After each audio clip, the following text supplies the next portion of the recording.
అంకము చేరి శైలతనయాస్తన దుగ్ధములానువేళ బాల్యాంక విచేష్ట తుండమున నవ్వలిచన్ గబళింపబోయి ఆ వంక కుచంబుగానక హైవల్లభుహారముగాంచి వే మృణాలంకుర శంకనంటడు గజాస్యుని కొల్తునభీష్ట సిద్ధికై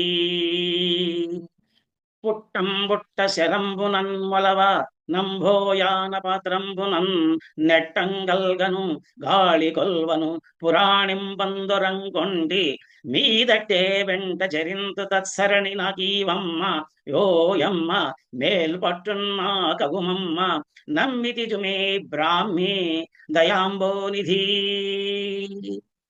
నమ శివాభ్యాం నవయౌవనాభ్యాం పరస్పరాశ్లిష్టవపుర్ధరాభ్యాం నగేంద్రకన్యాం వృషకేతనాభ్యాం నమో నమ శంకర పార్వతీభ్యాం గురుపాఠీనమవై జలగ్రహమవై కోలంబవై శ్రీనృకేసరి వై భిక్షుడవై హయాననుడవై ష్మాదేవతా భర్తవై ధరణీనాథుడవై దయాగుణ గణోదారుండవై లోకముల్ పరిరక్షించిన నీకు మృకెదను ఇలా భారంబు వారింపవే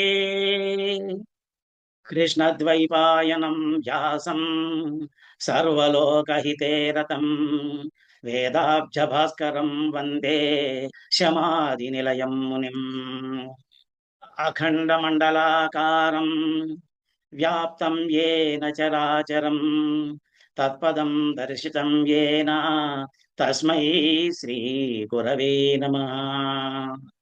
ఓం శ్రీ మహాగణాధిపతయే నమః. శ్రీ మహాసరస్వత్యై నమః. శ్రీ ఉమామహేశ్వరాయై నమః. శ్రీకృష్ణ పరబ్రహ్మణే నమః. శ్రీ గురుభ్యో నమః.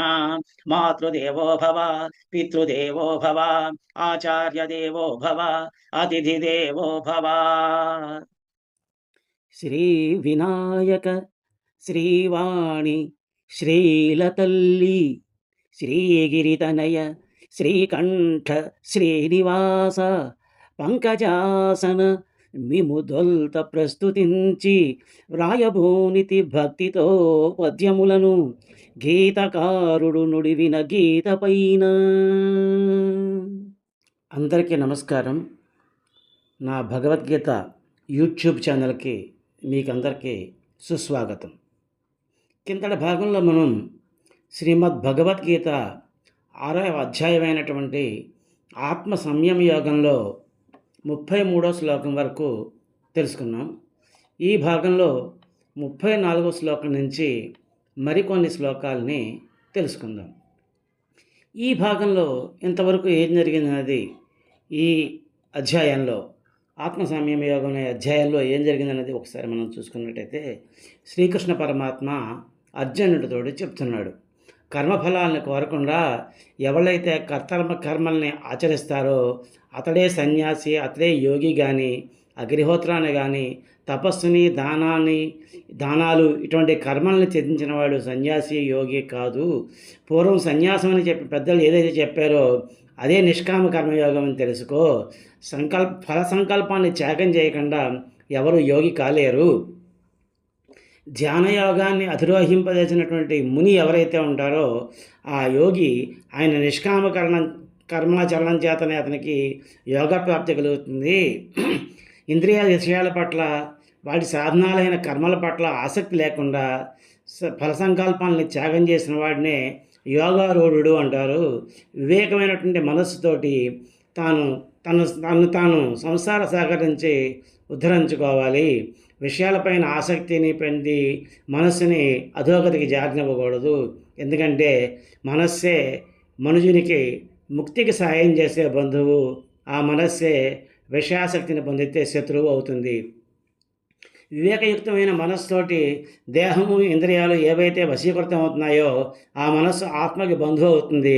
అలా కాకుండా విచ్చలవిడిగా ఉన్నటువంటి మనస్సు ఏదైతే ఉంటుందో అది స్వేచ్ఛా ప్రవృత్తి చేత విచ్చలవిడితనంతో శత్రువులాగా ఆ యోగికి అపకారం చేస్తుంది. జితేంద్రియుడు, ప్రశాంతమైన చిత్తం కలిగినటువంటి సన్యాసి శీతలము ఉష్ణము సుఖము దుఃఖము, సన్మానము తిరస్కారము, ఇలాంటి విషయాలన్నింటిలోనూ పరమాత్మ యందే ఉంటాడు. అది ఇటువంటి ద్వంద్వాల చేత చెలించడు. శాస్త్రజ్ఞానాన్ని పొంది తృప్తిని చెందినవాడు, ఇంద్రియాలను జయించినవాడు, నిర్వికారుడు అంటే ఎటువంటి వికారము లేనటువంటి వాడు, మట్టి రాయి బంగారము వీటన్నిటి పట్ల సమమైన దృష్టి కలిగిన వాడిని మాత్రమే యోగారూఢుడని అని చెప్తారు. సుహృదుడు అంటే మంచి హృదయం కలిగిన వాడు, మిత్రుడు, శత్రువు, ఉదాసీనంగా ఉండేవాడు, మధ్యస్థంగా ఉండేవాడు, విరోధి, బంధువు, సదాచార సంపన్నుడు, దురాచారపరుడు వీళ్ళందరి యందు కూడాను సమబుద్ధి కలిగి ఉంటేనే యోగారూఢుడు అవుతాడు. ఎవ్వరూ లేని చోట ఏకాగ్గా ఉండి ఏ ఆశ పడకుండా ఇతరుల నుంచి ఏమీ గ్రహించకుండా దేహాన్ని ఇంద్రియాలని వశపరుచుకొని ఆత్మ నిరంతరం పరమాత్మ మీదే ఉంచాలి. పవిత్రమైన స్థానంలో అంత ఎత్తుగాను అంత కిందగాను కాకుండా ఉండేటువంటి ఆసనాన్ని ఏర్పరచుకొని దానిపైన దర్భలు చర్మము వస్త్రము పరిచి వాటిపైన కూర్చుని బాహ్యము అంతరమైనటువంటి ఇంద్రియ కార్యక్రమాలను నిరోధించి ఏకాగ్రమైన మనస్సుతోటి చిత్తశుద్ధి కోసమని చెప్పేసి యోగాన్ని అభ్యసించాలి. అలా అభ్యసించేటప్పుడు శరీరం తల కంఠం ఇవన్నీ నిశ్చలంగా స్థిరంగా నిటారుగా నిలిపి దిక్కులు చూడకుండా కదలకుండా నా దృష్టిని ముక్కుకొన మీద నిలిపి ప్రశాంత చిత్తంతో భయం లేకుండా బ్రహ్మచర్యాన్ని పాటిస్తూ మనస్సును నియంత్రించి చిత్తాన్ని ఆ భగవంతుని యందు నిలిపి భగవంతుని మాత్రమే చూస్తూ నిశ్చలంగా ఉండాలి. ఇలాగా నిరంతరము నియంత్రించిన మనస్సు కలిగి ఉండి మనస్సును సమాధానపరుస్తూ భగవంతుని అధీనమైనటువంటి వృక్షమైన మోక్షాన్ని పొందగలుగుతాడు. అర్జున, ఎవరైతే ఎక్కువగా తింటారో అలాగే ఏమి తినకుండా ఉంటారో వాళ్ళకి ధ్యానం కుదరదు. అలాగే ఎక్కువగా నిద్రించేవాడికి ధ్యానం కుదరదు. అలా అని నిద్రపోని వాడికి కూడా ధ్యానం కుదరదు. పరిమితమైనటువంటి ఆహార విహారాలు, జపము తపము మొదలైన కర్మలన్నింటిలోనూ నియమించబడినటువంటి ప్రయత్నాన్ని చేస్తూ పరిమితమైన నిద్రపోతూ జాగరణ కలిగి ఉండేటువంటి వాళ్ళకి సంసార దుఃఖాన్ని పోగొట్టేటువంటి ఈ ధ్యానం కుదురుతుంది.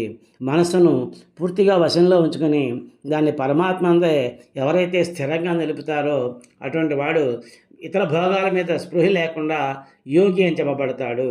ఆత్మయోగం అభ్యసించే వారి చిత్తం ఎలా ఉంటుందంటే గాలి లేని చోట దీపశిఖ ఎలా అయితే నిలబడి నిచ్చారుగా ఉంటుందో అచంచలంగా ఉంటుందో అలా ఉంటుంది అని చెప్పేసి చెప్పబడింది, స్మృతుల్లో చెప్పబడింది. ధ్యాన యోగ సాధన చేత నిర్గ్రహింపబడినటువంటి మనసు ఏదైతే ఉందో అది శాంతిని పొంది పరమాత్మను ధ్యానించడం ద్వారా పవిత్రమైన సూక్ష్మబుద్ధితోటి ఆ పరమాత్మను సాక్షాత్కరింపజేసుకొని ఆ యోగి పరమాత్మ యందు ఆనందిస్తూ ఉంటాడు. ఈ స్థితి ఇంద్రియాలకి తెలియదు, బుద్ధికి మాత్రమే తెలుస్తుంది. అలా ఎవరైతే అటువంటి సుఖాన్ని అనుభవిస్తాడో అటువంటి స్థితిలో ఉంటాడో ఆ యోగి ఆత్మతత్వం నుంచి కొంచెం కూడా చెల్లించకుండా ఉంటాడు. ఏ స్థితిని పొందితే పైన చెప్పిన స్థితి అన్నమాట. ఇతర లాభాలని భావించకుండా ఉంటాడో, దేని యందైతే స్థితమై ఉంటే గొప్పమైన దుఃఖాలు కూడా చెల్లించకుండా ఉంటాడో అటువంటి ఆ దుఃఖ సంబంధాన్ని దూరం చేసేటువంటి స్థితే యోగము అని గ్రహించు. మనస్సు ఇటు అటు చెదిరిపోతూ ఉంటుంది. అటువంటి మనస్సుని విసుగు లేకుండా వెనక్కి తీసుకొచ్చి ఇంద్రియ సమూహాల నుంచి మరల్చి ధైర్యంతో కూడిన మనసుతోటి మెల్లిమెల్లిగా బాహ్య విషయాల నుంచి మరల్చి ఆత్మయందు స్థిరంగా నిలిపి ఇతరాలేమీ చింతించకుండా ఉండాలి. చంచలము అస్థిరమైనటువంటి మనస్సు ఎటువైపు పరిగెడుతుందో, ఏ విషయాల వైపు పరిగెడుతూ ఉంటుందో వాటి నుంచి ఆ మనస్సుని మరలించి మళ్ళా ఆత్మయందే స్థిరంగా ఉంచు. ప్రశాంతమైనటువంటి చిత్తం కలిగిన వాడు, శాంతిని పొందిన రజోగుణం గలవాడు అంటే రజోగుణాన్ని పూర్తిగా వదిలిపెట్టినవాడు, పాపాలు లేనివాడు, బ్రహ్మభావాన్ని పొందినవాడు అయినటువంటి యోగి పరమసుఖాన్ని పొందుతాడు. ఈ రకంగా మనస్సుని ఆత్మగా సర్వదా ఎప్పుడూ ఆత్మయందే నిలిపి పాపరహితుడైనటువంటి యోగి అనాయాసంగా బ్రహ్మానుభూతి పొంది దానితోటి అపరిమితమైనటువంటి ఆనందాన్ని పొందుతూ ఉంటాడు. అటువంటి యోగయుక్తుడు తన ఆత్మని అన్ని భూతాల్లోనూ తన ఆత్మలో అన్ని భూతాలను దర్శిస్తూ వాటిలో నుంచి బ్రహ్మను దర్శిస్తూ ఉంటాడు. అన్ని భూతాల్లో బ్రహ్మను దర్శించేవాడు, అలాగే బ్రహ్మలో అన్ని భూతాలు దర్శించేటువంటి అటువంటి పురుషుడికి ఆ బ్రహ్మ ఎప్పుడూ అదృశ్యం కాడు. అతడు కూడా బ్రహ్మకి కనబడకుండా ఉండడు. అంటే బ్రహ్మ, ఆ పరమేశ్వరుడు అతన్ని ప్రత్యక్షమై ఎప్పుడూ అనుగ్రహిస్తూ ఉంటాడు. అన్ని భూతాల్లో ఉన్నటువంటి ఎవరైతే నన్ను బ్రహ్మైక్యత్వ భావంతో భజిస్తాడో అట్టి యోగి ఎల్లప్పుడూ ఏ వ్యవహారాల్లో ప్రవర్తిస్తున్నా కానీ, ఏ దైనందిన కార్యక్రమాల్లో ఉన్నా కూడా ఆ భగవంతుని అందే, భగవంతుని దృష్టిలోనే ఉంటాడు. ఎటువంటి యోగి సర్వభూతాల యొక్క సుఖదుఖాలు తనవిగా తలుస్తాడే అతడే శ్రేష్ఠుడు అని నా అభిప్రాయం అని చెప్పేసి పరమాత్మ శ్రీకృష్ణ పరమాత్మ అర్జునుడికి చెప్పంగా అర్జునుడికి ఒక సందేహం కలిగింది. అప్పుడు అర్జునుడు శ్రీకృష్ణ పరమాత్మని ఇలా అడుగుతున్నాడు, కృష్ణ, నాకు మనస్సు చంచలించిపోవడం వల్ల నువ్వు చెప్పినటువంటి సమభావాన్ని గురించి, నువ్వు చెప్పినటువంటి యోగం యొక్క స్థిరమైన స్థితిని నేను తెలుసుకోలేకపోయానయ్యా అని చెప్పేసి అన్నాడు. ఆ తర్వాత ఇంకా ఏమన్నాడు అన్నది ఇప్పుడు ఈ భాగంలో ఇంకా ఏమన్నాడని, ఆ తర్వాత భగవానుడు ఆయనకి ఏం చెప్పాడు అని చెప్పే విషయాలు ఈ భాగంలో ఇప్పుడు మనం తెలుసుకుందాం. ఓం శ్రీ పరమాత్మనే నమః. శ్రీమద్భగవద్గీత అథ షష్ఠోధ్యాయః ఆత్మసంయమయోగః. ఇప్పుడు 34వ శ్లోకం. 34వ శ్లోకంలో అర్జునుడు ఏమంటున్నాడో ఒకసారి చూద్దాం.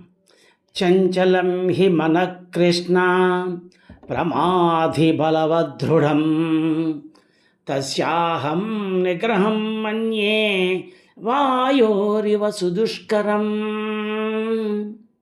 శ్లోకం మళ్ళీ ఇంకొకసారి. చంచలం హి మనః కృష్ణ ప్రమాధి బలవదృఢం తస్యాహం నిగ్రహం మన్యే వాయోరివ సుదుష్కరం. ఈ శ్లోకం యొక్క పద విభాగం తెలుసుకుందాం. చంచలం హి మనః కృష్ణ ప్రమాధి బలవత్ దృఢం, బలవదృఢం అవుతుంది. తస్య అహం తస్యాహం నిగ్రహం మన్యే ఇవ వాయోరివ సుదుష్కరం, సుదుష్కరం. ఇది ఈ శ్లోకం యొక్క పద విభాగం. ఇప్పుడు ఈ పదాలకి అర్థాలు తెలుసుకుందాం. చంచలం అంటే చలించిపోయేది, చంచలంగా ఉండేది. హి ఏలన ఎందువల్ల అంటే, ఎందుకంటే మనస్సు చంచలం, చలించుతూ ఉంటుందయ్యా కృష్ణ, ఈ మనస్సు నిలబడదు ఒక చోట అని చెప్పేసి చెప్తున్నాడు. ప్రమాధి అంటే మోహాన్ని కలిగిస్తుంది. బలవత్ మిక్కిలి బలమైనది. దృఢం మళ్ళీ దుర్భేద్యం కూడా అయి ఉంది, అంటే దేనితోటి భేదింపలేము దీన్ని. తస్య దీనిని అహం నేను నిగ్రహించడం అనేటువంటి విషయాన్ని మన్యే తలుస్తున్నాను. ఎలా తలుస్తున్నాను అంటే వాయో ఇవ గాలిని నిరోధించడం వల్లే సుదుష్కరం అతి కష్టమని తలుస్తున్నాను అని చెప్పేసి చెప్తున్నాడు. అంటే ఏం చెప్తున్నాడు? కిందటి శ్లోకంలో 33వ శ్లోకంలో కిందటి భాగం మనం తెలుసుకున్నాం. అప్పుడు శ్రీకృష్ణుడితోటి అర్జునుడు ఏమన్నాడంటే, అంతా విన్న తర్వాత, అప్పటిదాకా చెప్పింది అంతా విన్న తర్వాత, కృష్ణ, నా మనస్సు చంచలించకపోవడం వల్ల సమభావం గురించి, ఈ యోగం గురించి ఇప్పటిదాకా నువ్వు చెప్పిన విషయానంతా కూడా నేను స్థిరమైన స్థితిలో వినలేకపోయానయ్యా, తెలుసుకోలేకపోయానయ్యా అని చెప్పేసి అన్నాడు. ఆ తర్వాత ఇంకా ఏమంటున్నాడు అన్నది ఇప్పుడు ఈ శ్లోకంలో చెప్తున్నాడు. ఏమంటున్నాడంటే, కృష్ణ, ఎందుకంటే కృష్ణ, ఈ మనస్సు మిక్కిలి చంచలమైనది, చలించిపోతూ ఉంటుంది, ఓ చోట నిలబడదు, మోహాన్ని కలిగిస్తూ ఉంటుంది, మిక్కిలి బలమైనది, గట్టిగా దృఢంగా ఉంటుంది.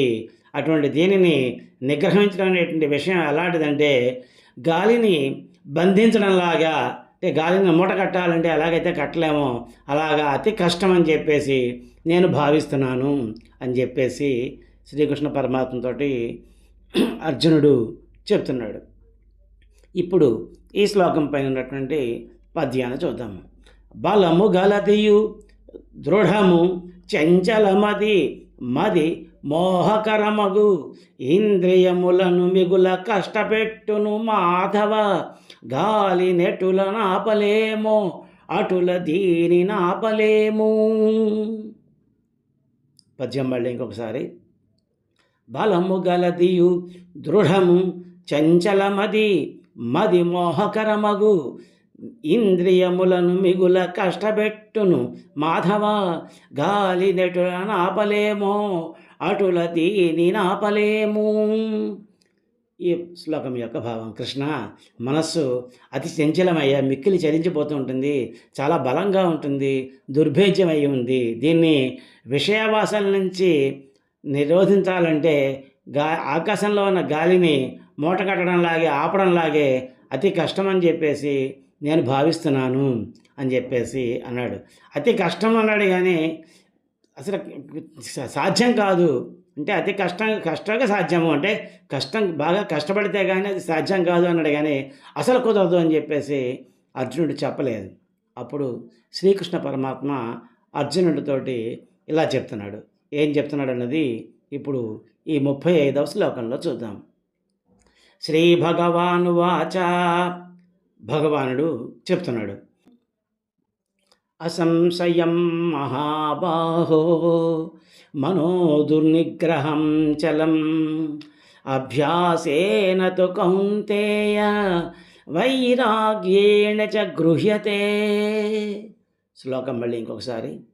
అసంశయం మహాబాహో మనో దుర్నిగ్రహం చలం అభ్యాసేన తు కౌంతేయ వైరాగ్యేణ చ గృహ్యతే.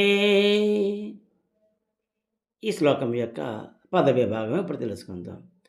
అసంశయం మహాబాహో మనః దుర్నిగ్రహం మనో దుర్నిగ్రహం చలం అభ్యాసేన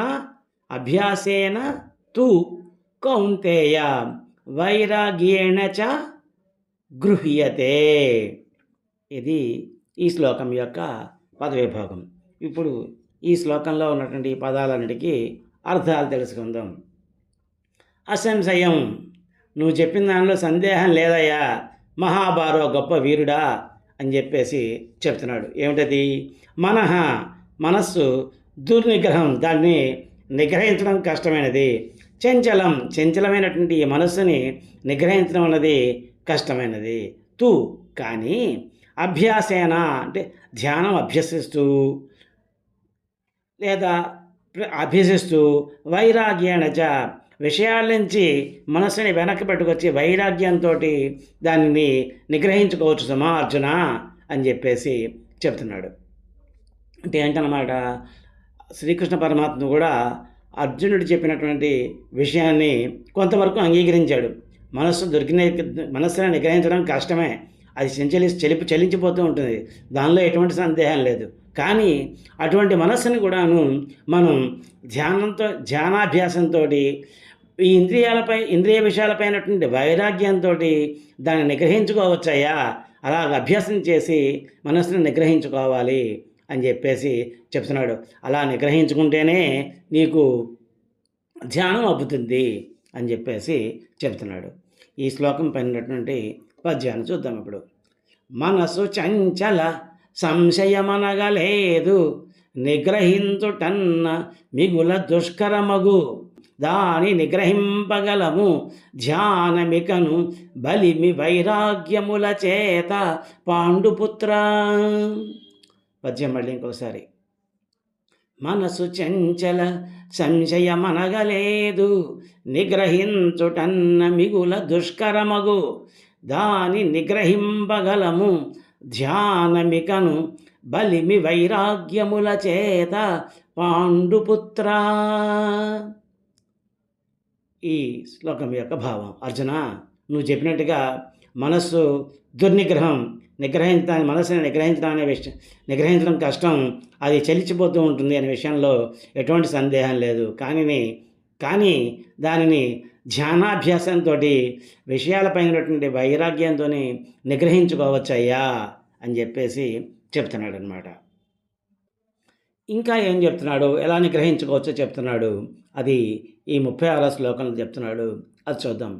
అసంయతాత్మనా యోగో దుష్ప్రాప ఇతి మే మతి వశ్యాత్మనా తు యతతా శక్యో వాప్తుముపాయతః అసంయతాత్మనా యోగో దుష్ప్రాప ఇతి మే మతిః వశ్యాత్మనా తు యతతా శక్యో వాక్తుముపాయత. ఈ శ్లోకం యొక్క పద విభాగం తెలుసుకుందాం. అసంయత ఆత్మన, అసంయత ఆత్మన అవుతుంది. యోగ దుష్ప్రాప, యోగో దుష్ప్రాప అవుతుంది. ఇది మే మతి వశ్యాత్మన తు యతత శక్య అవాప్తుం ఉపాయతః శక్యో వాక్తుం ఉపాయత అవుతుంది. ఈ శ్లోకం యొక్క పదవిభాగం తెలుసుకున్నాం కదా. ఇప్పుడు ఈ పదాలన్నిటికీ అర్థం తెలుసుకుందాం. అసంయత ఆత్మన అంటే మనస్సు ఎవరికైతే స్వాధీనంలో ఉండదో అటువంటి వానికి యోగం దుష్ప్రాప అసంభవం, సంభవించదు, అతడు యోగి కాలేడు. ఇది అని చెప్పేసి నా యొక్క మతి అభిప్రాయము.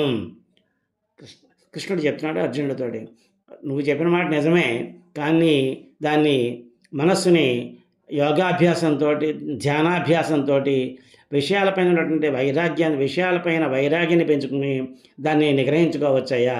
అలా ఎవరైతే నిగ్రహించుకోలేరో వాళ్ళకి యోగం అబ్బదు అనేటువంటిది నా అభిప్రాయము.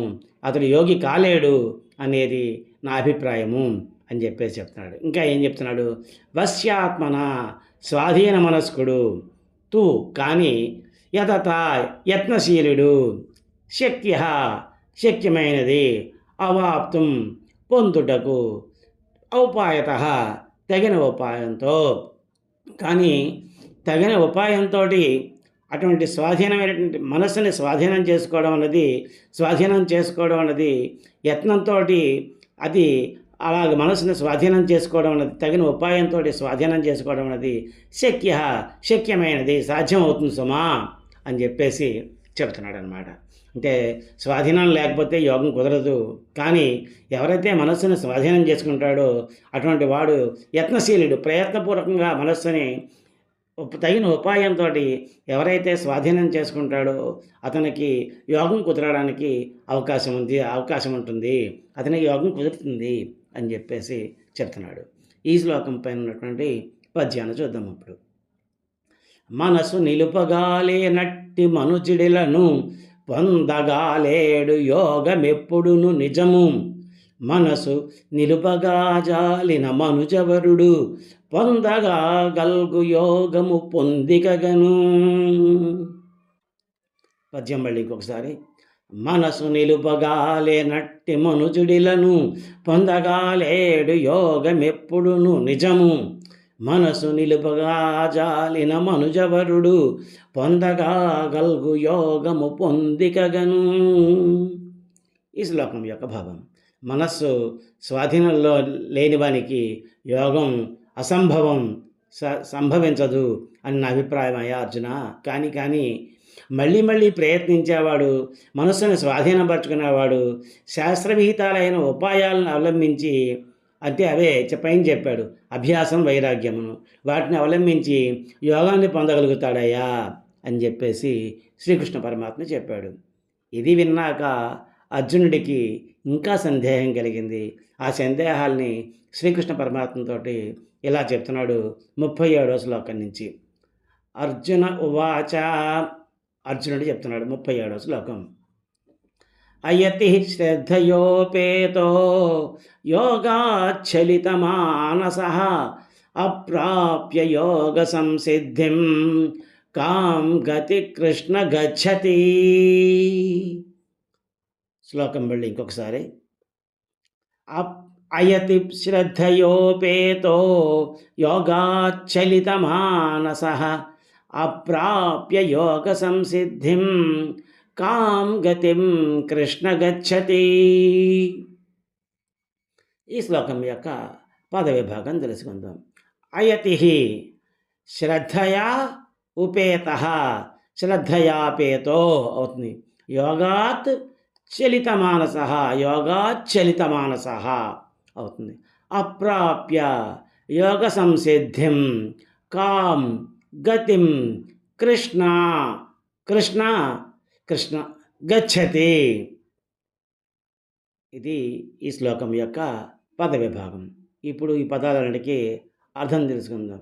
అయతి అంటే నియమహీనుడు, శ్రద్ధ ఉంది, శ్రద్ధయా ఉపేత శ్రద్ధతో కూడి ఉన్నాడు, కానీ నియమాల్లో కొంచెం అతనికి దారి తప్పాడు. అటువంటి వాడు యోగా నుండి చలిత మానస మనస్సు చలించిపోయింది అతనికి.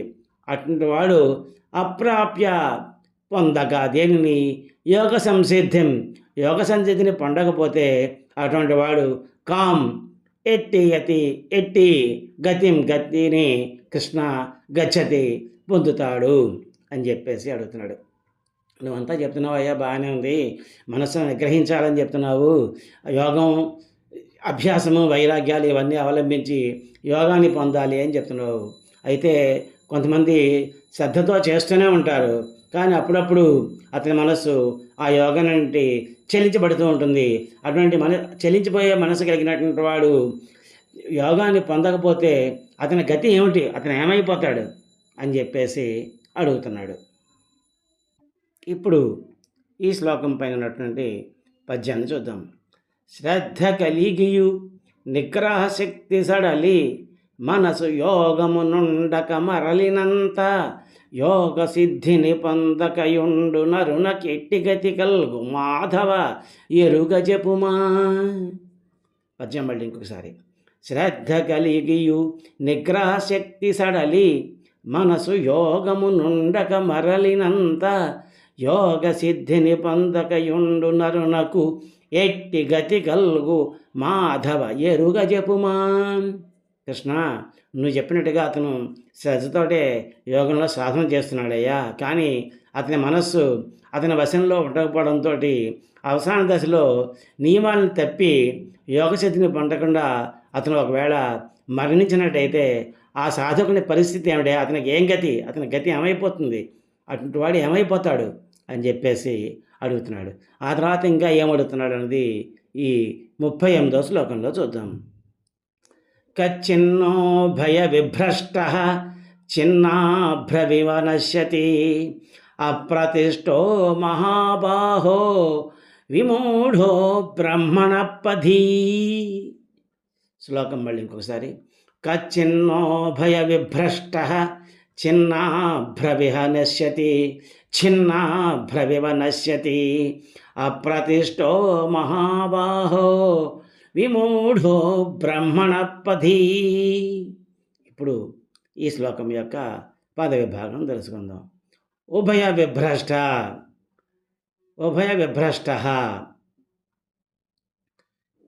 చిన్న అభ్రం ఇవ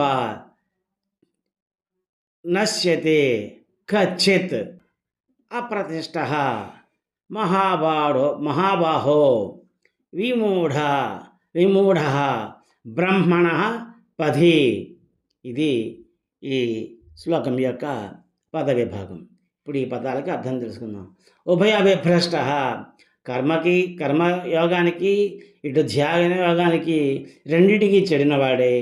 చిన్న అభ్రం ఇవ చెదిరిన మేఘం వలె నశ్యతి కచ్చిత్ చెడడు కదా అని చెప్పేసి అడుగుతున్నాడు. అప్రతిష్ట నిరాశ్రయుడు, మహాబాహో కృష్ణ మూఢుడు, బ్రహ్మణ పది బ్రహ్మలాభ మార్గంలో.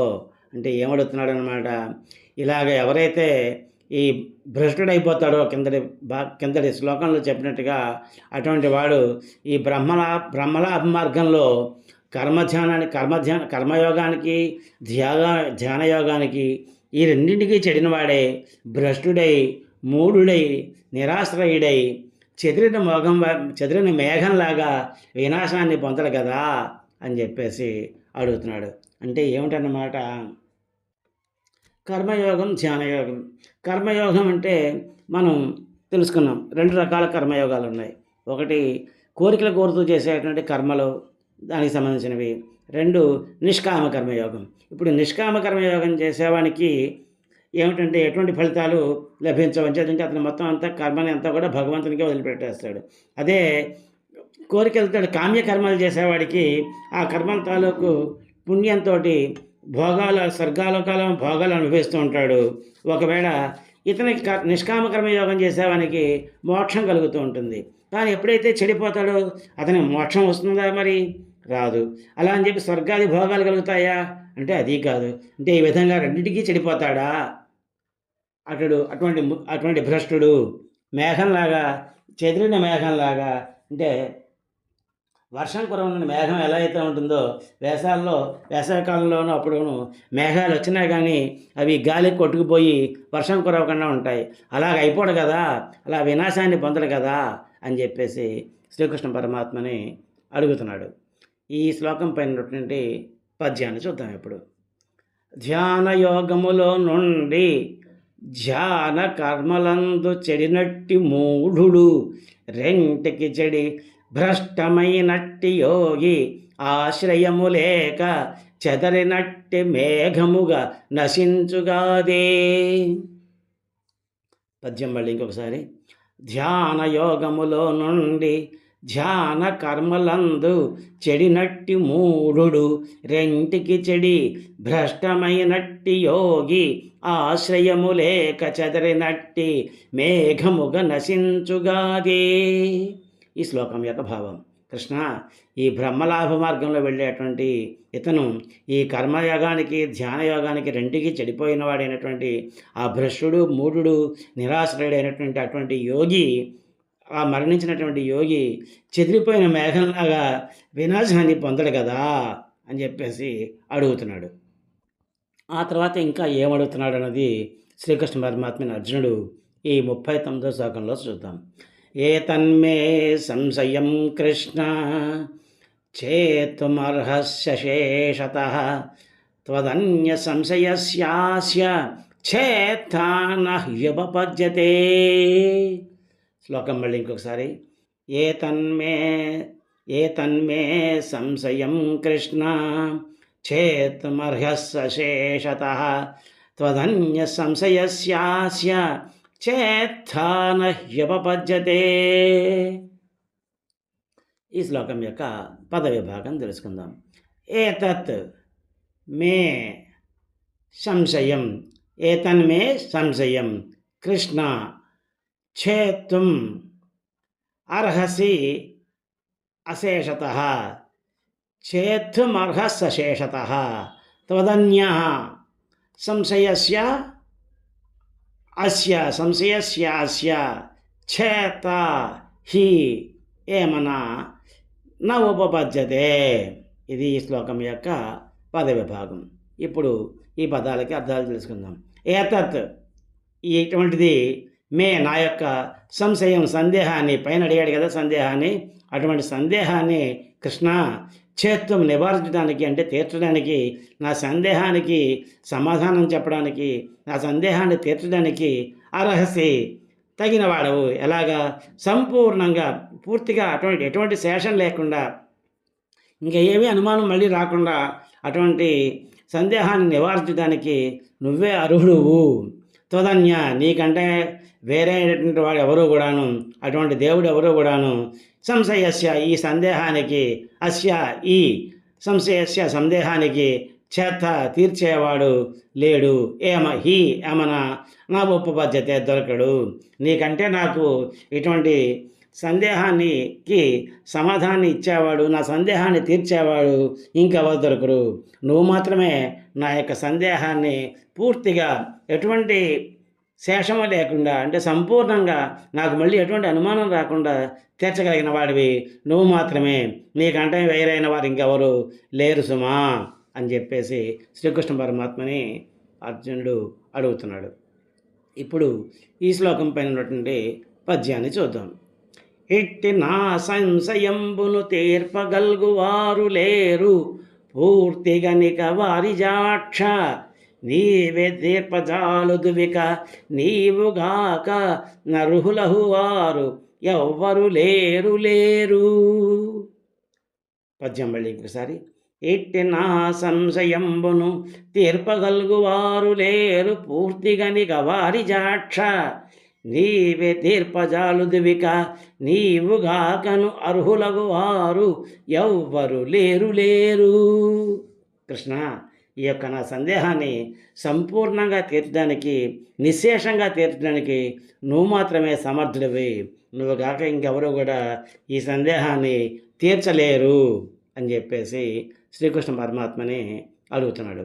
అలా అడిగాక శ్రీకృష్ణ పరమాత్మ ఏం చెప్పాడన్నది ఈ 40వ శ్లోకం నుంచి ఉంటుంది. ఇప్పుడు 40వ శ్లోకం తెలుసుకుందాం. శ్రీ భగవాను వాచ, భగవంతుడు శ్రీకృష్ణ పరమాత్మ చెప్తున్నాడు.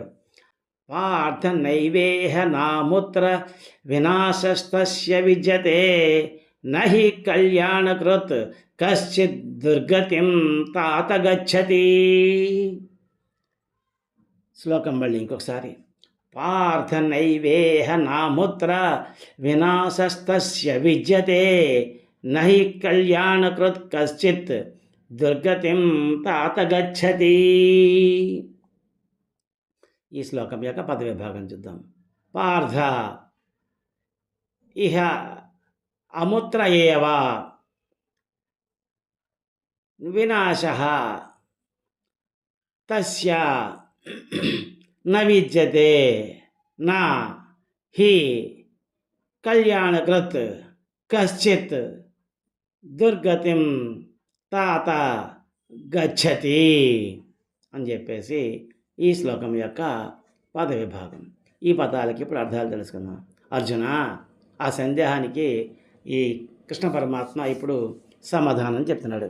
ఇహ ఈ లోకంలో అమూత్ర ఏవ, అంటే పరలోకంలో కానీ, ఈ లోకంలో కానీ పరలోకంలో కానీ వినాశ పతనం తస్య అట్టి యోగభ్రష్టునికి న విద్యతే కలగదు, నా నరక ప్రాప్తి ఉన్నవినవి కూడా కలగవు. హి ఏమన్నా ఎందుచేతంటే కళ్యాణకృత్ మంచి చేసేవాడు కశ్చిత్ ఎవరైనా సరే మంచి చేస్తే దుర్గతిం అధోగతిని గచ్చతి పొందడు వస అటువంటి వాడు ఎవరు కూడాను అధోగతిని పొందరు.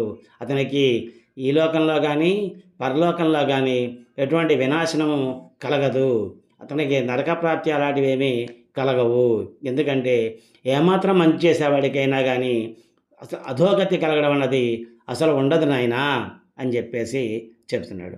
అంటే ఏంటన్నమాట, శ్రీకృష్ణ పరమాత్మ ఇదే విషయాన్ని 2వ అధ్యాయం 40 శ్లోకంలో ఇలా చెప్పాడు.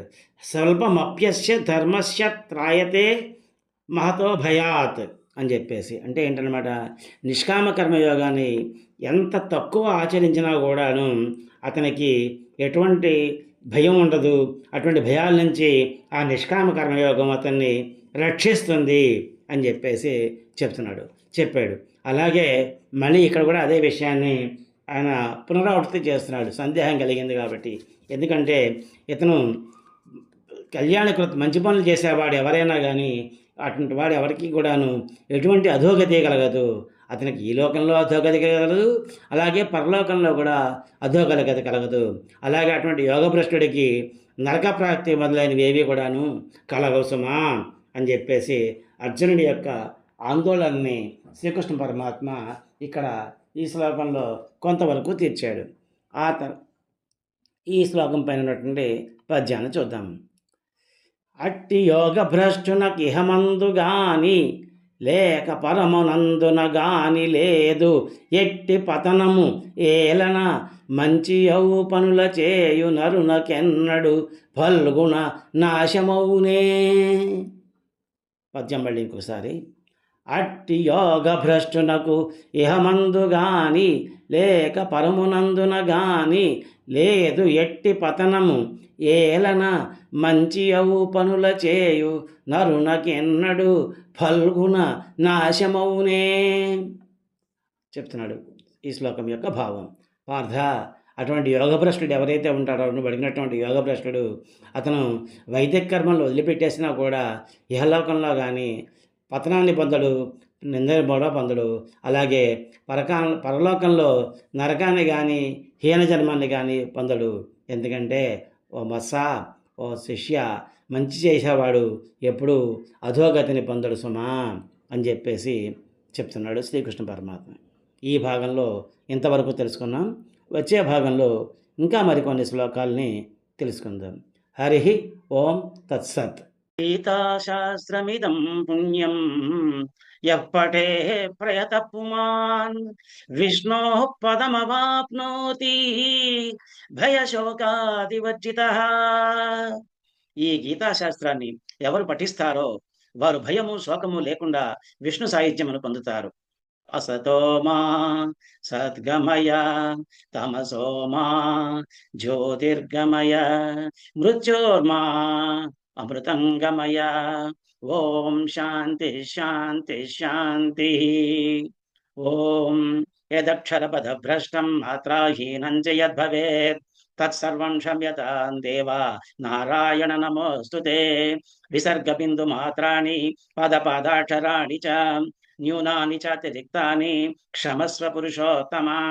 కాయేన వాచా మనసేంద్రియైర్వా బుద్ధ్యాత్మనా వా ప్రకృతే స్వభావాత్ కరోమి యజ్జ సకలం పరస్మై నారాయణాయైతి సమర్పయామి. శ్రీమన్నారాయణాయైతి సమర్పయామి.